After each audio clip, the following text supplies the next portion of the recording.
Oi, tudo bem? Meu nome é Juliana Gervason e nesse vídeo aqui nós vamos conversar muito sobre este livro aqui, Via Ápia, do escritor Giovanni Martins, que saiu há mais ou menos 2 anos pela editora Companhia das Letras.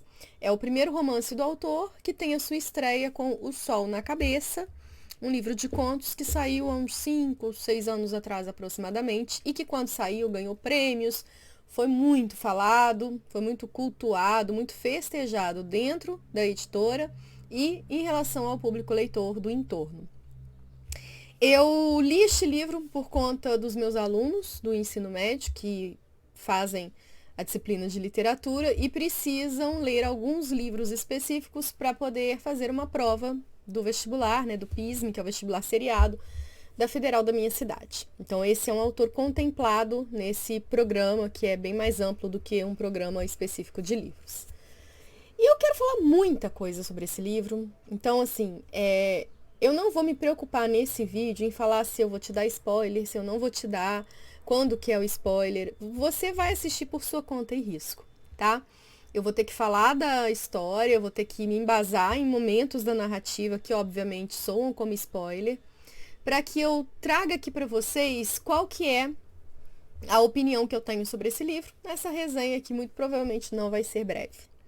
Então fica aí comigo, se esse assunto te interessa, se esse livro te interessa de alguma maneira. Eu quero começar retomando aquele conceito, né, que é do Humberto Eco, não meu, de que a literatura não serve para nada e, porém, né, portanto, na verdade, não servindo para nada, ela serve para tudo. Dito isso, eu acho que uma das grandes serventias que a literatura tem para mim como leitora, e como professora também, é o fato dela me possibilitar vivenciar experiências, estar em lugares, vivenciar histórias, olhar perspectivas de pessoas, de personagens que não estão no meu alcance. Então, por exemplo, nunca matei ninguém, não pretendo matar, mas Dostoiévski, em Crime e Castigo, me possibilita vivenciar todo o drama, né? Sobretudo um drama interno que experiencia uma pessoa que, sem querer, né, comete um assassinato. Eu acabei de resumir Crime e Castigo do Dostoiévski da forma mais esdrúxula possível. Nunca traí ninguém num relacionamento, no entanto, essa de Queiroz, em Um Primo Basílio, me permite vivenciar não só a traição, como todo o entorno dessa traição, desde o momento inicial, que é maravilhoso, todo cheio de, né, de euforia, até o seu desfecho trágico em O Primo Basílio. Nunca viajei para mundos fantásticos, infelizmente não viajarei nunca, porque eles não existem, mas J.K. Rowling, Tolkien e uma galera maravilhosa aí nos permite vivenciar estes mundos mágicos, fantásticos, maravilhosos que eles criam, que têm a sua verossimilhança, que partem da realidade, mas que estão para além da realidade. E eu estou sendo muito breve aqui para usar esses exemplos para reforçar o conceito de que a literatura, ela me permite estar no lugar de um outro, né, a vivenciar algo que não está ao meu alcance. Nesse sentido, esse livro aqui já tem o seu primeiro ponto extremamente positivo, que é a possibilidade de ver uma realidade, de estar presente num espaço geográfico, social e cultural, e etc., que não estão ao meu alcance, que não fazem parte da minha realidade, e que para fazer parte da minha realidade eu teria que me inserir neles de uma forma forçada, né? Eu estaria ali não para vivenciar o que é a realidade daquilo, mas para observar de alguma forma externa, né? De alguma forma que não é orgânica. Então, esse livro, ele já tem o seu ponto alto neste momento, no qual, imersa ali na narrativa, acompanhando a história destes... Vou colocar 5 personagens, que são os 5 personagens principais. Eu vivencio as experiências de pessoas que estão na favela da Rocinha, que é o grande espaço geográfico, né? Que é o lugar onde se passa essa história majoritariamente. E daí ele me permite repensar, refletir sobre o que eu tenho no meu espaço social que outras pessoas não têm e como que isso afeta a vida das outras pessoas que eu normalmente não enxergaria se algo externo não me convidasse a isso. Então, a literatura, a música, o cinema, eles nos permitem isso, né? Eu assisti ao filme Substância esses dias, né, o que concorreu ao Oscar, com a maravilhosa da Demi Moore, e estou vivenciando o envelhecimento. E estou vivenciando o envelhecimento num caminho completamente oposto ao da personagem. Porque eu não busco neste envelhecimento subterfúgios para retardá-lo. Eu não estou tentando tornar este envelhecimento mais distante. Eu não estou lutando contra ele. Este é o local que eu ocupo. Então, eu vivencio o envelhecimento de uma outra forma e olho para as pessoas que lutam contra ele também de uma outra forma, porque a minha experiência é outra. E no filme Substância, eu tive a possibilidade, né, de ver esta luta contra o envelhecimento, inclusive ele de forma muito hiperbólica, né, porque o filme é hiperbólico, que me fez refletir sobre uma série de questões. Então, assim, a arte, e aí eu falei da literatura no início, mas a gente expande agora o conceito, a arte como um todo, ela não é só uma forma de nos mostrar que a vida não basta, como diz Fernando Pessoa, mas ela é uma forma de nos convidar a vivenciar outras vidas, outras experiências para além da nossa. E isso nos humaniza. Isso nos torna cada vez mais humanos, mais sensíveis, né? A sensibilidade que a arte trabalha em nós, ela é diferente. Não à toa pessoas, ou pelo menos espera-se que pessoas que leem, que consomem cinema, enfim, música, elas tenham uma sensibilidade diferenciada, porque é isso que a arte faz na gente, né? Então, este livro, nesse quesito, é perfeito. É perfeito. Até porque, e aí agora eu quero ir um pouquinho mais além e vou teorizar um pouquinho com vocês. E vou trazer aqui, na verdade, na hora de teorizar, eu vou trazer a teoria de uma pessoa. Não vai ser nem a minha. Até porque quem sou eu para ser teórica? Mas eu vou ler aqui o conceito de representatividade, que é trabalhado por uma teórica incrível da literatura brasileira contemporânea, que é a Regina Dal Castanho, que é uma professora na Universidade de Brasília. E ela tem um texto que já está até um pouco desatualizado, muito provavelmente ela deve ter outros textos mais atualizados do que esse, mas eu gosto muito desse texto dela, que data de... Eu vou deixar o link aqui, tá, para vocês no vídeo, de 2013. Tem 12 anos esse texto, que chama Deslocamentos de Gênero na Narrativa Brasileira Contemporânea. E ela também tem um outro, que é um estudo que ela faz sobre a literatura brasileira contemporânea. E aí, nesse que eu estou citando, que é o deslocamento de gêneros, ela vai dizer assim: o silêncio dos grupos marginalizados, entendidos em sentido amplo como todos aqueles que vivenciam uma identidade coletiva, que recebe valoração negativa da cultura dominante, sejam eles definidos por gênero, etnia, cor, orientação sexual, posição nas relações de produção, condição física ou outro critério. Esse silêncio é coberto por vozes que se sobrepõem a ele. Vozes que buscam falar em nome desses grupos, mas também, embora raramente, e pode ser quebrado pela produção literária de seus próprios integrantes. E nesse estudo, assim como nos estudos que a Regina realiza, que são incríveis para quem se interessa pelo tema, ela vai apresentar para a gente como que na literatura a voz que predomina socialmente, que é a que predomina na literatura, silencia e estigmatiza e, enfim, rotula as outras vozes. Então ela vai falar, por exemplo, dos homens que falam pelas mulheres durante muitos anos e o quanto que a literatura feminina quebra com isso e é importante neste movimento, né? Como que os brancos falam pelos negros durante muitos anos, e aí quando os negros assumem a voz, como que isso é importante para que, né, você tenha o que hoje em dia, até de uma forma meio pejorativa, considera-se como o lugar de fala, né? Você tem que ter lugar de fala para falar alguma coisa. Hoje a gente, como tudo, né? Hoje a gente desgastou o conceito. Mas ela está trabalhando exatamente com essa perspectiva de que o silenciamento dos grupos marginalizados, ele também se estende no viés literário. quando quem está falando por eles são os grupos, né, que são os estabelecidos. E aí, isso me lembra muito um conceito também de um livro muito bom, vou deixar a dica deles aqui para vocês. É um livro de um sociólogo chamado Norbert Elias. O sociólogo chama Norbert Elias, o livro chama Os Estabelecidos e os Outsiders. A minha edição é no Kindle, acho que hoje em dia é mais difícil achá-lo em livro físico, mas é fácil comprar no Kindle. E lá nesse livro ele faz um teste mesmo, né? Uma pesquisa de campo, numa comunidade, acho que na Inglaterra, se eu não me engano, mais afastada e tal, em que ele vai estudar de forma micro os conceitos macros de estabelecidos e outsiders.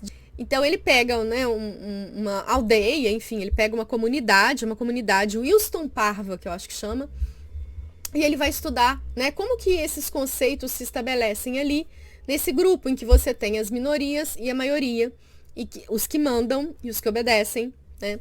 E aí é legal porque você começa a ver isso de uma forma muito macro na sociedade. Então, por exemplo, vou pegar um exemplo bem bobo. Você entra numa faculdade. Você é o grupo que está entrando naquela faculdade. Você tem um grupo dos estabelecidos. Inclusive, tem até um ritual disso, né? Que são os calouros, os veteranos e tal. Os veteranos, por já conhecerem o ambiente, por já terem vivenciado aquela experiência, eles se sobrepõem aos calouros, né? Eles mandam nos calouros. E os calouros entram com esse sentimento de subalternos, de submissos. Então ele vai trabalhando, claro que eu peguei um exemplo bem bobo aqui, mas para entender o conceito de forma mais clara, ele vai trabalhar como que então você tem uma comunidade em que existe um grupo ali que se estabelece, que manda, e o grupo que às vezes nem é a minoria, mas que é o dos outsiders, dos que estão para fora daquela linha de domínio e aí precisam obedecer. E é muito interessante porque ele vai dizer que chega um dado momento que o grupo dos outsiders, que entendam como marginalizados, né? Eles assumem o discurso dos estabelecidos. Então, se os estabelecidos falam que os outsiders são fracos, são ruins, são burros, quando os outsiders vão falar de si mesmos, eles repetem esse discurso. Nós somos fracos, somos ruins, somos burros. Então, ele vai estudar isso. E isso é importante, porque agora a gente tem que pensar na literatura. O terreno que melhor me serve como exemplo é o terreno da literatura feminina, né? Porque você tem, durante muitos anos, seja na cultura da literatura brasileira, seja na cultura da inglesa, da francesa, da americana, enfim, a voz do homem se sobrepondo à voz da mulher. Então, quando se fala da mulher, é o homem falando da mulher. Quando a mulher fala na literatura, é o homem falando por ela. E a gente percebe, estudando a literatura feminina, que quando as mulheres assumem a voz, o texto muda. O lugar de fala importa. Eu dei essa volta toda importantíssima para dizer que a gente tem um livro aqui que na contemporaneidade está trabalhando com a periferia. O espaço geográfico aqui dessa narrativa é a favela da Rocinha, especificamente a Via Ápia, não sei se é uma rua, uma avenida, enfim, não tem avenida na favela. É um lugar ali, acho até que eu escrevo aqui no início do livro, mas já me perdi, deixa eu pegar minha cola. Fica na parte baixa da Rocinha, entre as travessas do Boiadeiro e do Valão. Então, é uma região ali que fica na parte baixa da Rocinha. Você tem aqui neste livro a voz da periferia. Os personagens, a maneira, a linguagem que o narrador utiliza, tudo isso assume essa voz da periferia. Que é uma voz que tem conquistado um espaço muito recente na literatura também, né? E aí também quero trazer uma outra cola aqui, que é o Ferrez. Eu gosto muito do Ferrez, quando ele, num texto um pouco mais antigo dele, chamado Terrorismo Literário, que foi originalmente escrito para uma revista sobre literatura marginal, ele vai falar que agora quem está falando é a periferia. Então ele diz assim, olha, agora reagimos com a palavra, porque pouca coisa mudou, principalmente para nós. Não somos o retrato, pelo contrário, mudamos o foco e tiramos nós mesmos a foto. E aí ele segue, né? Eu não vou ler o texto todo aqui, não. Eu queria ler um trecho que é importante. Ele diz assim, olha, Hoje não somos uma literatura menor, nem nos deixemos taxar assim. Somos uma literatura maior, feita por maiorias, numa linguagem maior, pois temos as raízes e as mantemos. Leiam esse texto na íntegra, é fácil achá-lo na internet.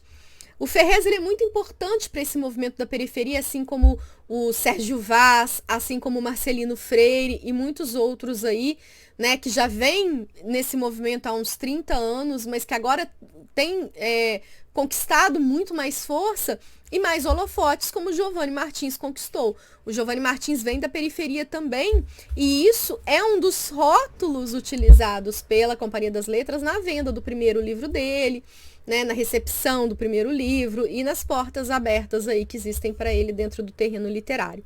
Então esse é um livro em cuja voz da periferia, ou melhor, esse é um livro no qual a voz da periferia aparece com bastante força, né? Você tem personagens da periferia e você tem um narrador assumindo a linguagem daquele espaço. Dito isso, é um livro importante para a literatura contemporânea, é um livro importante para a gente pensar a questão da diversidade na literatura e quando e como essas vozes ocupam espaço.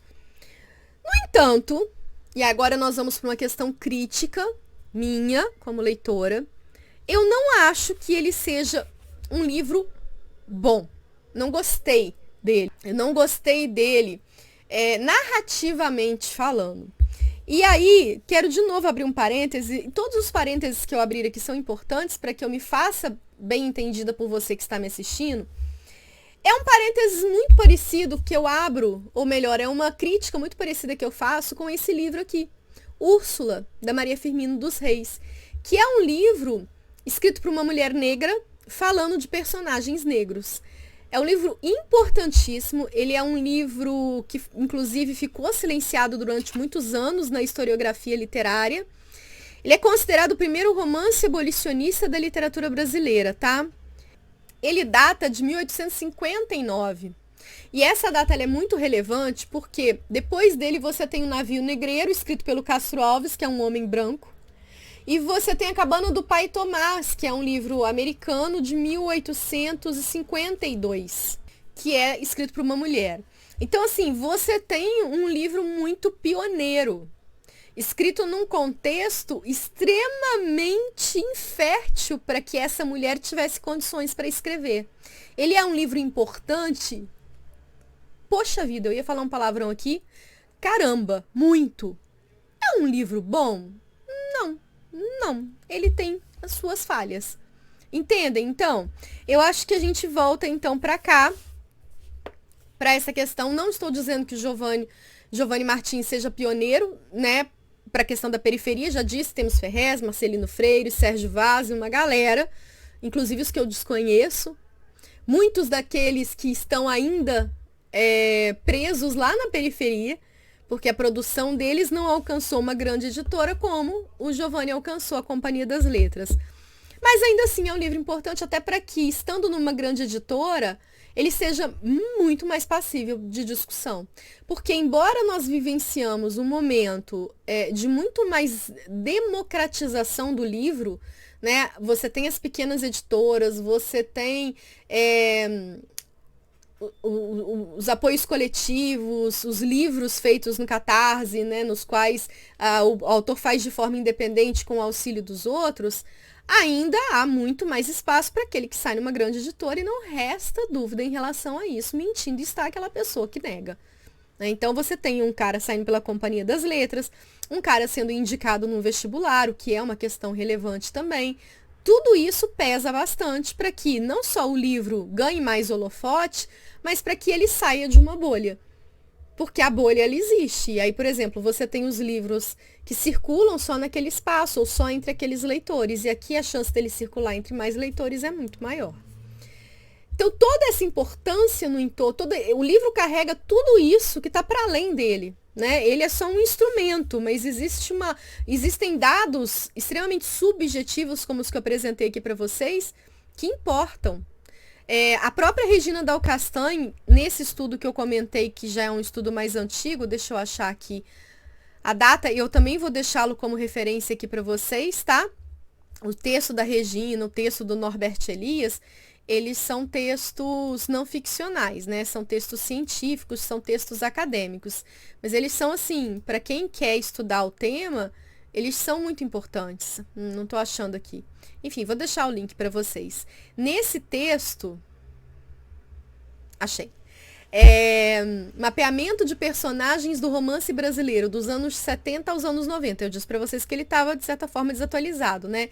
Ela publicou em 2004, se eu não me engano. Ele vai mostrar pra gente que aquele período, 70 a 90, o romance brasileiro é escrito por 27% mulheres e 73% homens. Em seguida, ela vai apresentar os personagens. 37% são mulheres, 62% são homens. E aí o estudo dela avança a questão da sexualidade, a questão da cor, enfim, avança em várias frentes aí. A gente tem melhorado muito hoje em dia. Talvez um novo estudo apresente dados estatísticos melhores, mais otimistas, mas ainda assim não é a grande realidade. Então a Voz da Periferia, na voz do Giovanni Martins, ela... Por que eu cismei falar Giovanni Martins? Ela é importante. Ele é um livro importante, tá? Agora, então eu dei a volta, vamos voltar aqui para o que é a minha opinião sobre a narrativa e aí, consequentemente, eu vou contar um pouco da história para vocês, tá? O livro tem 320, 330 páginas aproximadamente. Ele não é separado por capítulos, na verdade, ele se passa em 2 anos a história, mais ou menos. Então, assim, o que seria cada capítulo, né? Vem com essa data, Rio, 28 de julho de 2011. Então, aí você tem, às vezes, o dia seguinte, às vezes 5 dias depois, 10 dias depois, 1 mês depois. São pequenos saltos temporais, mas você tem uma demarcação de cronologia muito clara. Começa em 2011, termina em 2013. Você tem um espaço muito claro também, Favela da Rocinha. E você tem 5 personagens. 2 irmãos, Wesley e Washington, e 3 amigos, Biel, Murilo e Douglas. Eles vivem em espaços distintos na favela, tá? Em lugares bem distintos. A favela é um mundo. Inclusive, tem uma expressão tão bonita que ele diz aqui, que é assim, ó. A Rocinha é um mundo, muita viagem, muita história. E é exatamente isso. Eu acho que esse livro tem esse caráter de trazer essa fragmentação pra gente do espaço da favela, né? Nas 5 histórias que ele seleciona e nas histórias que acontecem no entorno dessas 5. E aí você tem, então, o Washington e o Wesley, que são irmãos, que moram com a mãe, a Marli. A Marli é uma empregada doméstica, o Washington e o Wesley trabalham numa casa de festas. Então tem épocas, né, em que eles conseguem ganhar mais dinheiro por ter mais festas, e épocas em que fica mais, né, mais difícil. O momento em que a história começa já é um momento bom, sendo que eles são garçons, e aí a gente entra um pouco nesse olhar do garçom que está vendo os convidados numa festa, né, a visão crítica que eles têm aí. Esse início do livro é muito bom. Ele pega muito assim, até a metade do livro eu ainda estava muito presa na narrativa, com muitas expectativas sendo criadas, porque eram oferecidas pelo narrador e pelo autor, né? Então você conhece esse outro lado, assim, né, do olhar para aquele olhar de pouco caso dos convidados, a maneira como os convidados os tratam, a raiva que eles sentem, o personagem que se esconde no banheiro para poder comer alguma coisa, no caso Washington, porque, né, existe uma gerente ali do espaço que não permite que eles consumam durante o evento. Então tem essa questão toda ali sendo construída, que é muito interessante, é um início muito bom, assim, tem muita potência. E a gente percebe na construção dos personagens Washington e Wesley que o Washington é mais revoltado do que o Wesley. E a gente vai se preparando para o desenrolar de uma narrativa na qual o Washington nos surpreenda negativamente. Enquanto o Wesley, que é o mais novo, me parece o que aceita mais, me parece o que se revolta menos, a gente se prepara para poucos conflitos, para poucos problemas em relação a ele, tá? É uma expectativa criada. Isso é importante porque o texto literário, ele é coberto de expectativas, que o autor vai nos oferecendo e vai desenrolando.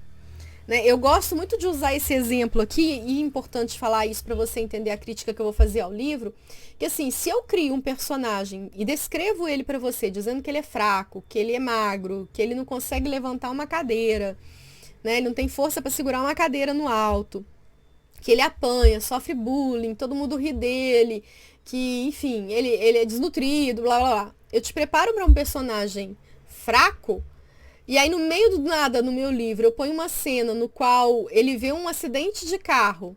Os carros, né, engavetam, e aí ele percebe que uma pessoa está presa nas engrenagens. E ele vai lá e arranca as engrenagens, né? Arranca a lataria para tirar a pessoa de dentro do carro. Eu criei uma cena incoerente.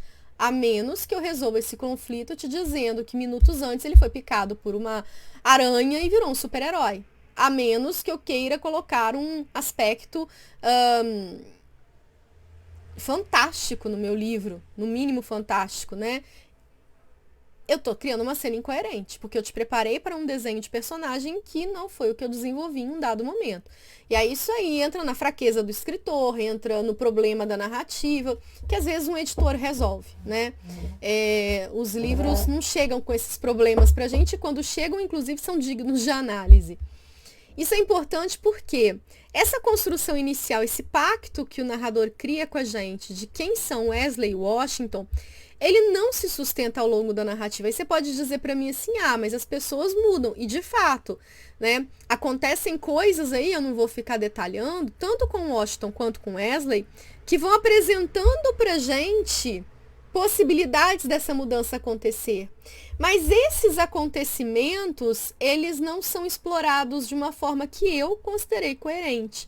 Então, quando você pega esse livro lá no início, com as expectativas que a gente cria para os dois, e vai lá para o final, 2 anos depois,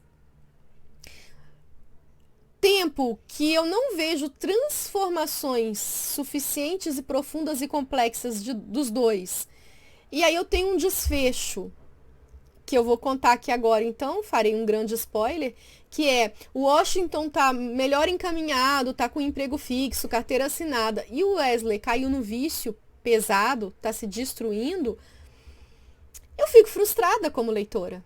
Eu fico incomodada, eu vejo aquilo como uma grande falha, sabe? Eu não consigo acompanhar. Não me convence essa construção dos dois, porque é um livro extenso, não é um livro rápido. Fala-se muito de cada um, das experiências de cada um, sabe? E nessas experiências as coisas são tratadas de forma muito superficiais. Não há um casamento entre o que eles vivenciam e a transformação que aquilo gera neles, percebe? Então, quando você tem o desfecho lá, que é uma das últimas cenas que o Wesley e o Washington estão conversando, eu não estou convencida daquela cena. Acho que eu fui clara agora. Eu não estou convencida daquela cena, sabe? Eu fico mais frustrada do que impactada por ela. E teria tudo para ter uma força muito grande essa cena. Inclusive, eu fico imaginando esse livro aqui virando uma série de televisão, virando um filme. Acho que dá certo. Dá um babado bom aí. Dá um gingado bom. Mas isso, então, é uma questão que se coloca ali. Inclusive, assim, o livro tem momentos muito cansativos. E aí, depois que você passa dessa potência inicial do texto, as coisas ficam se repetindo, sabe? São os capítulos... Não existe um avançar da narrativa, não existe um avançar no desenvolvimento dos personagens. É o mais do mesmo, sabe? São fragmentos das coisas que acontecem com eles ali, que não levam a gente para muitos lugares novos, para muitas coisas novas, sabe? Levam a gente para conhecer o de dentro desses homens, né? Que são homens viciadíssimos, né? Não resta dúvida. Também foi uma coisa que me cansou muito, porque assim, acordou, fumou um baseado. Fumou um baseado e foi trabalhar. Antes de tomar um café, fumou outro baseado. Chegou em casa fissurado num baseado. Antes de dormir, outro baseado. Aí você vai falar, não, mas é assim a vida, né, da pessoa viciada. Mas não é exatamente a questão do vício que é trabalhada aqui na perspectiva do olha como é que é a vida. Porque de vez em quando eu lembrava até dos filmes, sei lá, Christiane F., Drogada e Prostituída, aquele do Leonardo DiCaprio, não sei o que lá do adolescente, Diário de um Adolescente, alguma coisa assim, que o DiCaprio tem do início da carreira, que também é a vida de um viciado. É a realidade, realmente. A pessoa fica na fissura.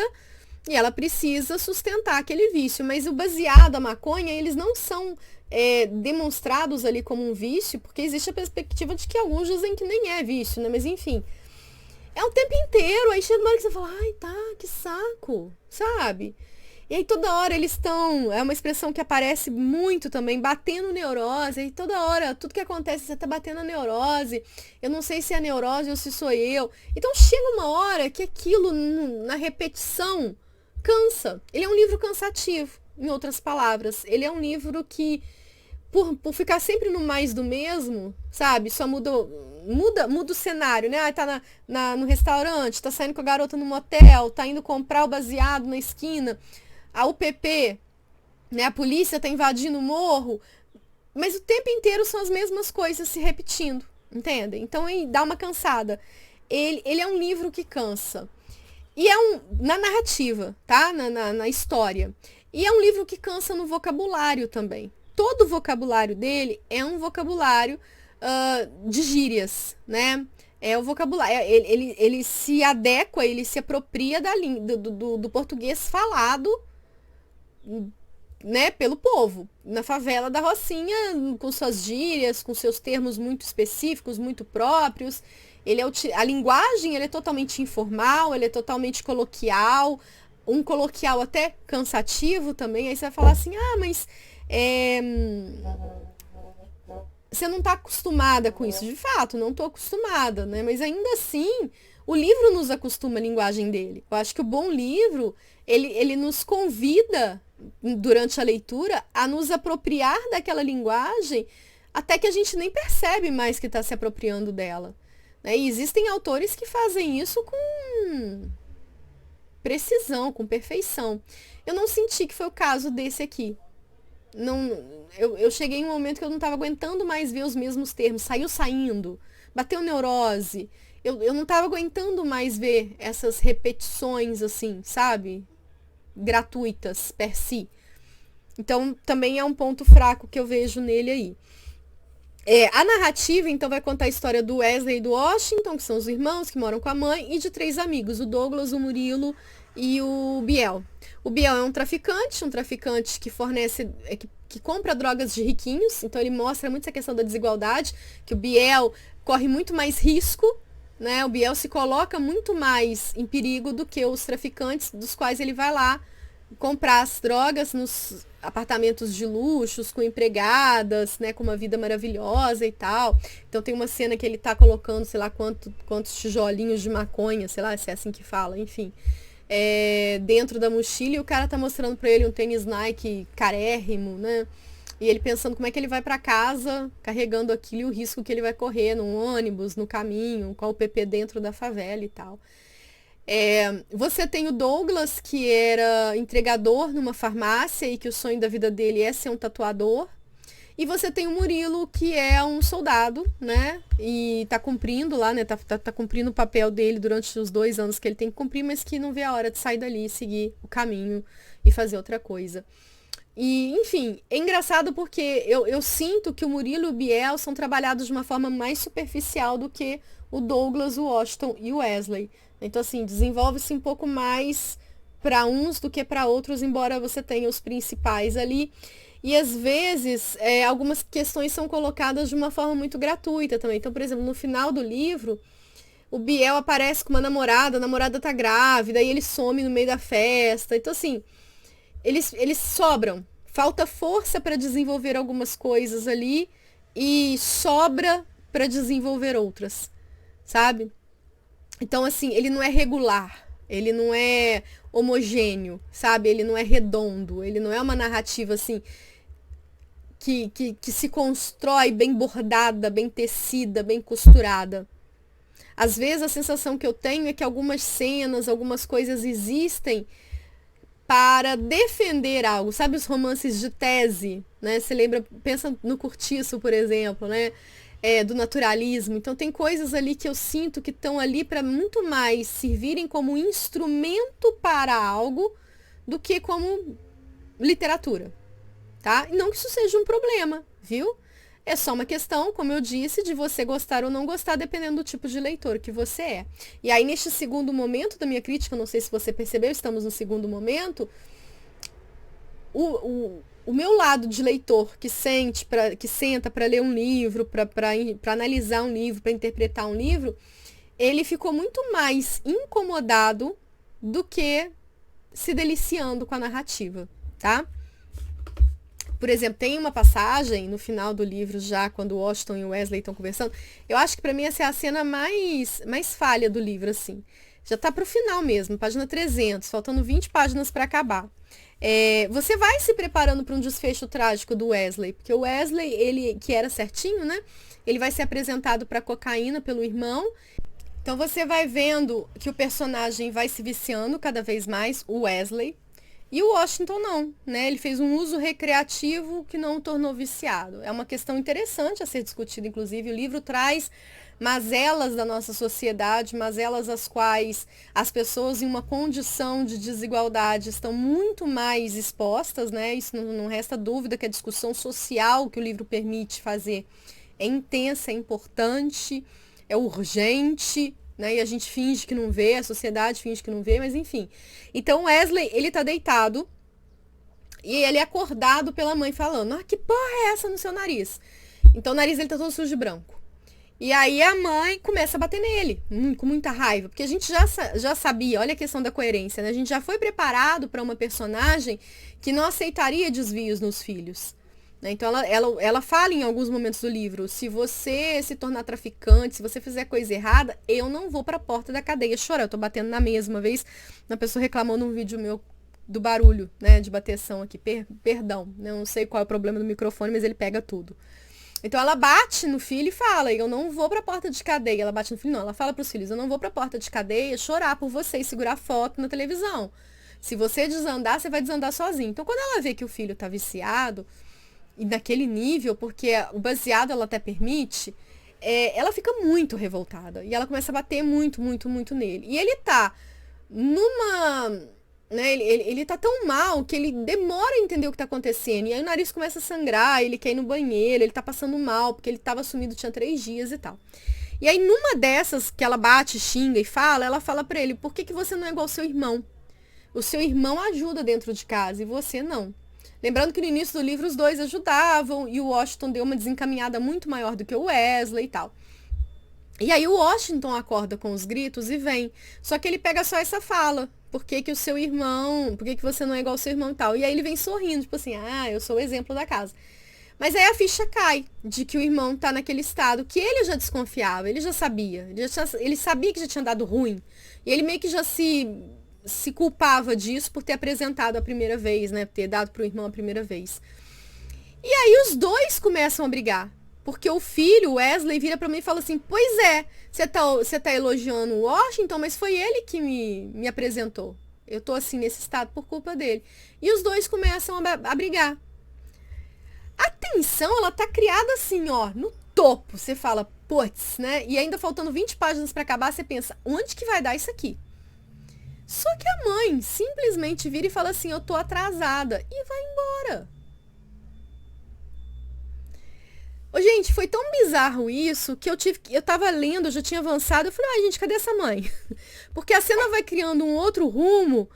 Vou até pegar aqui, ó, quer ver? Que eu volto, eu falo assim: cadê ela?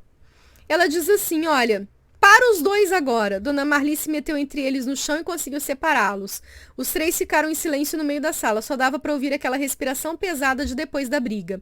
Olha que já tô perdendo a hora. Dona Marli ajeitou o cabelo e a roupa como se ela mesma tivesse brigado. Juízo, vocês dois, e vai embora.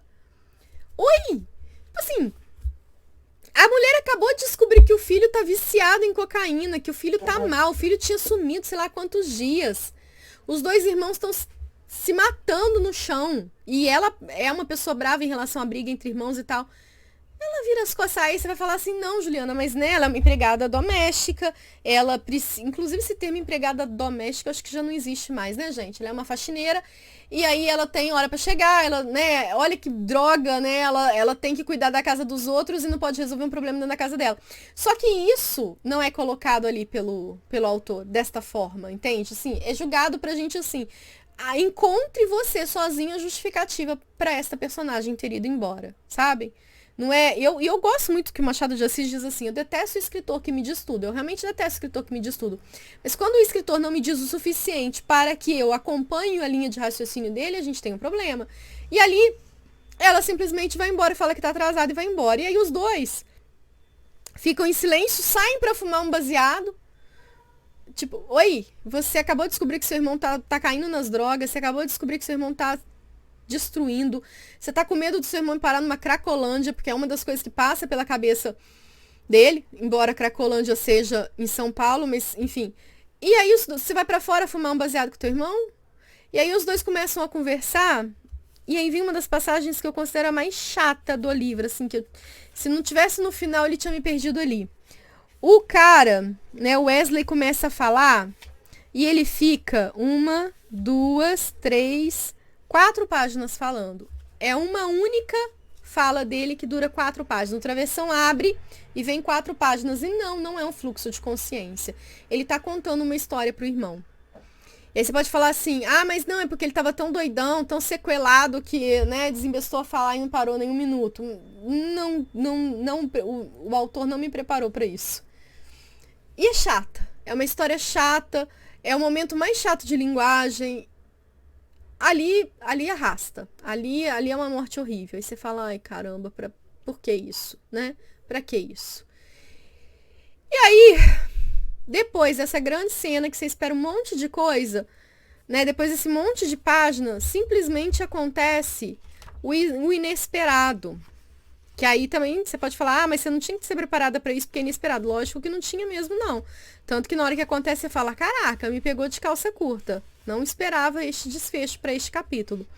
O Washington sai atrasado também para o trabalho, porque ficou lá fumando baseado e ouvindo o papo do irmão.